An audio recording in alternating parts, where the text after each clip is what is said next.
Parents in Springfield are concerned about their kids switching schools. SPS wants to change the boundaries for 8 different schools in the district.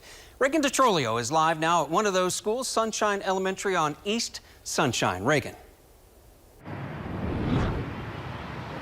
Paul, I talked with a mom who has a child here at Sunshine Elementary. She says if these shifts get approved at the next school board meeting, she doesn't know how she'll get her son to school.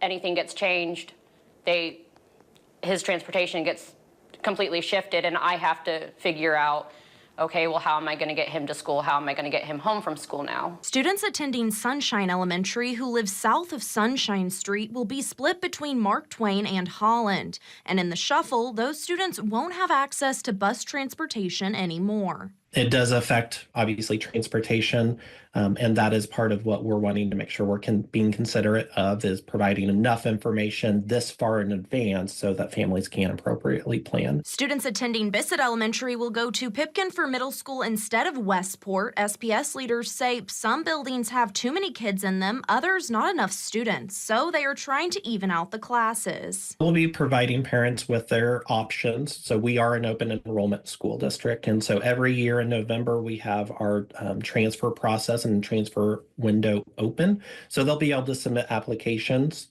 to have their students stay at that building. But for SPS parents like Emily McMillan, those potential shifts could cause safety concerns. Honestly, any elementary school kid shouldn't be walking that far to school in the mornings, or even walking home. Is just, there's a lot of safety issues that can arise. I mean, you don't know who's going to be on the streets, and you don't know if they're going to see the crosswalk and they're not going to see the kiddo. Although these changes wouldn't go into effect until the next school year, parents like McMillan says that's not enough time. Parents still have to work.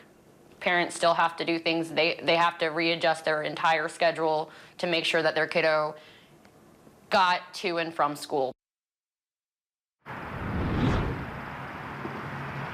School board is expected to vote on these potential changes at the next school board meeting on October 22nd. That'll be over at the Kraft Administrative Center on East St. Louis Street, and it'll start at 5:30. But for now, live in Springfield, I'm Reagan DeTrolio, KY3 News.